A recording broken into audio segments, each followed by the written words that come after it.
नमस्कार मंडळी, पुन्हा एकदा स्वागत करतो तुमचं आपल्या एका नवीन व्हिडिओमध्ये. काळूबाई केसरी भोर मैदानामध्ये महाराज गट क्रमांक 17मध्ये मित्रांनो गटपात झाला होता. तसेच सासवडचं मैदान आहे, त्या सासवडच्या मैदानामध्ये आपल्या सर्वांचा लाडका महाराजचा मोठा भाऊ द्वादश मिंद केसरी बकासूर गट क्रमांक 17मध्ये बीडच्या लक्ष्यासोबत गटपात झाला होता. परंतु सेमीला मित्रांनो आता शेवटच्या सेमीमध्ये कळ लागली आहे. सेमी क्रमांक 7वरून बकासूर आणि त्याचा पैरा आहे लक्षा, ही एक वन जोडी मित्रांनो आपला पालताना दिसणार आहे. कड आहे तरीसुद्धा मित्रांनो चांगला स्पीड आहे गाडीला. नक्कीच काहीतरी गाडी आज काहीतरी घडून आणेल. त्याच्यानंतर मित्रांनो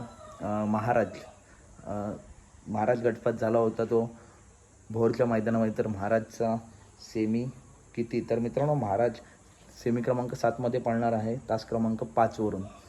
तर अपडेट आवडल्यास नक्की व्हिडिओ लाईक करा, चॅनलला सबस्क्राईब करा. महाराजचा पायरा आहे भारत.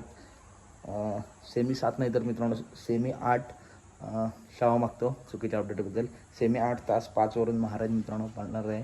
तर अपडेट आवडल्यास नक्की व्हिडिओ लाईक करा, चॅनलला सबस्क्राईब करा. धन्यवाद.